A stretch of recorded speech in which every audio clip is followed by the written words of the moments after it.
تعریفیں اس خدا کے لیے ہیں جو کائنات کا پروردگار ہے، اور خدا کی رحمتیں نازل ہوں پیغمبر اکرم اور ان کی پاکیزہ عطرت و آل اہل بیت پر۔ اما بعد، بالآخر برا ہے انجام ان لوگوں کا جنہوں نے اپنے دامن حیات کو برائیوں سے داغدار کر کے خدا کی آیات کی تکذیب کی اور ان کا مذاق اڑایا۔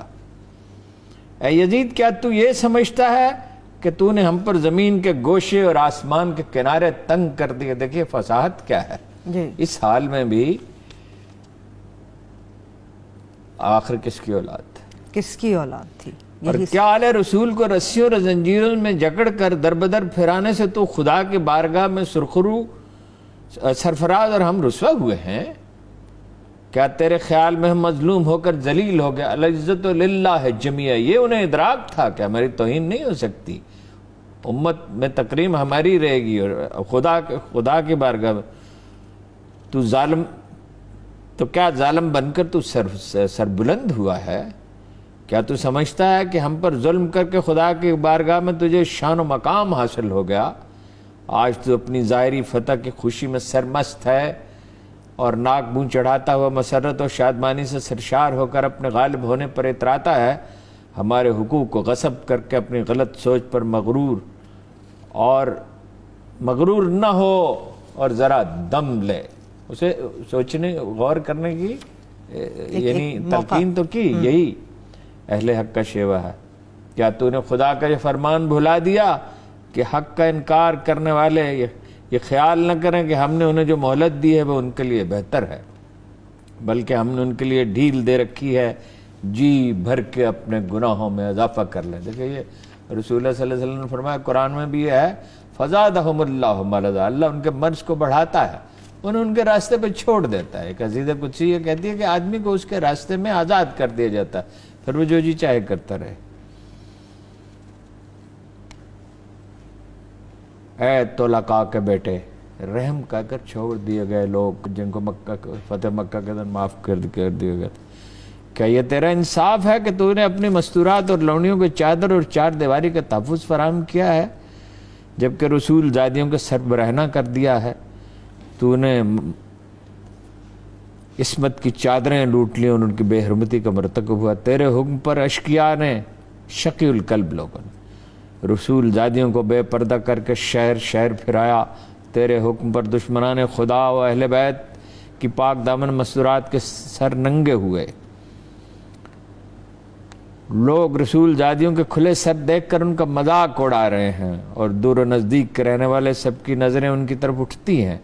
ہر شریف اور کمینے کی نگاہیں ان پاک بیبیوں کے ننگے سروں پر جمی ہیں، اور رسول زادیوں کے ساتھ ہمدردی کرنے والا کوئی نہیں، اس دربار میں تو کوئی نہیں، کوئی موجود نہیں تھا۔ اس شخص سے بھلائی کی توقع ہی کیا ہو سکتی ہے جو اسی خاندان کا چشم چراغ ہو، جس کے بزرگ نے پاکیزہ لوگوں کے جگر چبا کر تھوک دیا تھا؟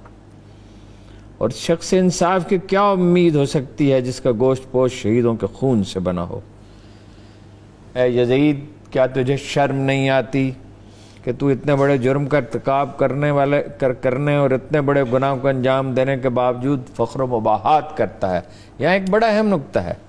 دیکھیے حدیث رسول یہ ہے کہ گناہ معاف ہو سکے، قرآن میں بھی ہے، جمی ہے، سارے گناہ معاف ہو سکے، لیکن جو اپنے گناہ پہ فخر کرے، اس کی شاعری موجود ہے یزید کی، جس میں وہ وہ مصرع مجھے یاد نہیں آ رہا، جس میں وہ اس پہ فخر کا اظہار کرتا ہے اپنے وہ ناقابل معافی ہے۔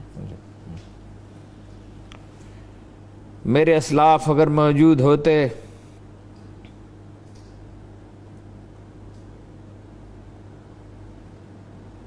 کیا تجھے حیا نہیں آتی کہ نوجوانوں نے جنت کے سردار حسین بن علی بن ابی طالب کے دندان مبارک پر چھڑی مار کر ان کی بے ادبی کرتا ہے؟ اے یزید، تو کیوں نہ خوش ہو اور فخر و مباحات کے قصیدے پڑھے، کیونکہ تو نے اپنے ظلم و استبداد کے ذریعے ہمارے دلوں کو گہرے زخم دیے ہیں، اور شجر طیبہ کی جڑیں کاٹنے کے گنوں نے جرم کا ارتکاب کیا۔ کلمہ طیبہ قرآن مجید کہتا ہے کہ ایک اس درخت کی طرح ہے سچا کلمہ جس کی جڑیں گہری اور ٹہنیاں آسمان کی طرف۔ اس میں بہت ہی اس خطبے میں بہت سے اشارے ہیں قرآن مجید کی طرف اور جناب رسالت صلی اللہ علیہ وسلم صرف غور کی ضرورت ہے۔ تو نے عبدالمطلب کے خاندان کے ان نوجوانوں کو تہہ تیغ کیا ہے جن کی عظمت و کردار کے درخشندہ ستارے زمین کے گوشے گوشے کو منور کرتے ہیں۔ سبحان اللہ۔ آج تو نے رسول کو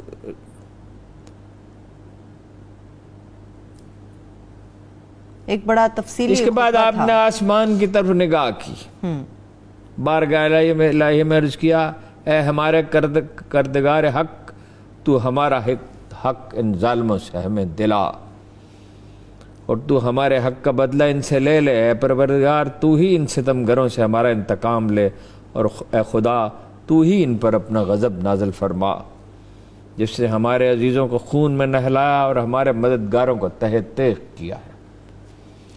اے یزید، جو ظلم تو نے کیا ہے اپنے ساتھ کیا ہے، جو ظلم تو نے کیا ہے اپنے ساتھ کیا ہے، تو نے کسی کی نہیں بلکہ اپنی ہی کھال چاک کر دی ہے، تو نے کسی کا نہیں اپنا ہی گوشت کاٹا ہے۔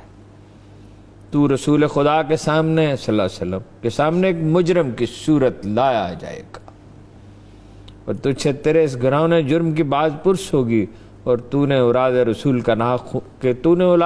کا خون ناحق کیوں بہایا اور رسول زادیوں کو دربدر کیوں پھرایا؟ اے یزید، یاد رکھ، خدا آل رسول کا تجھ سے انتقام لے کر ان مظلوم کا حق انہیں دلائے گا اور انہیں امن و سکون کی نعمت سے مالا مال کرے گا۔ دیکھیے آج تک سادات کی تکریم جو ہے وقت گزرنے کے ساتھ اس میں اضافہ ہوا ہے، اس میں کمی نہیں ہوئی ہے۔ خدا کا فرمان یہ ہے کہ تم گمان نہ کرو کہ جو لوگ راہ خدا میں مارے گئے وہ مر مٹ چکے۔ وَمَن يُقْتَلُ فِي سَبِيلِ اللَّهِ، اس قرآن مجید کی آیت کی طرف اشارہ ہے، وہ بلکہ ہمیشہ کی زندگی پا گئے اور بارگاہ الہی میں رزق پا رہے ہیں۔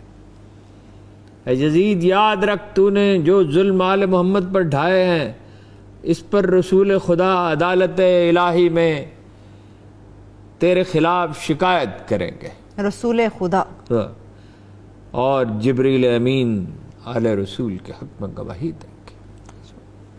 پھر خدا اپنے عدل و انصاف کے ذریعے تجھے سخت عذاب میں مبتلا کرے گا، اور یہی بات تیرے برے انجام کے لیے کافی ہے۔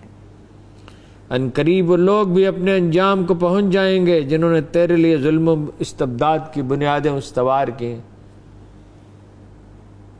اور تیری آمرانہ سلطنت کی بساط بچھا کر تجھے اہل اسلام پر مسلط کر دیا۔ انہیں جلد معلوم ہو جائے گا کہ ستم گروں کا انجام برا ہوتا ہے۔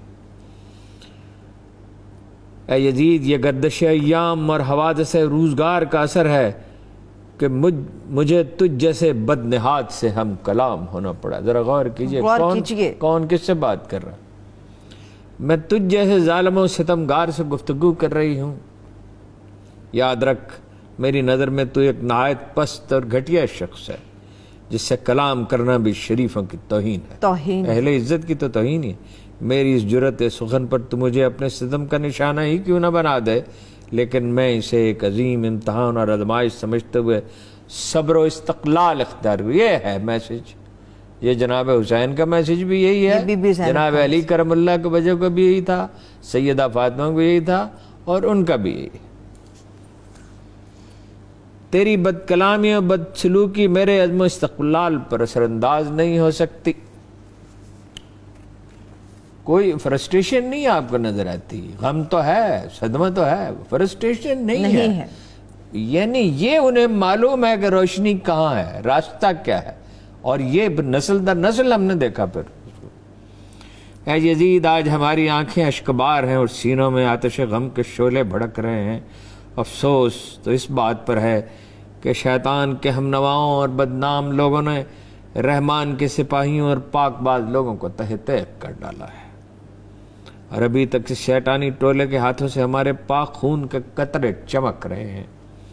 ان کے ناپاک دامن ہمارا گوشت چبانے میں مصروف ہیں۔ صحرا کے بھیڑیے ان پاک باز شہیدوں کے مظلوم لاشوں کے ارد گرد گھوم رہے ہیں، اور جنگل کے نجس درندے ان پاکیزہ جسموں کی بے حرمتی کرتے ہیں۔ اے یزید، اگر آج تو ہماری مظلومیت پہ خوش ہو رہا ہے اور اپنے دل کی تسکین کا باعث سمجھ رہا ہے، تو یاد رکھ، جب قیامت کے دن اپنی کرداری کی سزا پائے گا تو اس کا برداشت کرنا تیرے بس سے باہر ہوگا۔ خدا عادل ہے اور اپنے بندوں پر ظلم نہیں کرتا۔ ہم اپنی مظلومیت اپنے خدا کے سامنے پیش کرتے ہیں اور ہر حال میں اس کی عنایات و عدل و انصاف پہ ہمارا بھروسہ ہے۔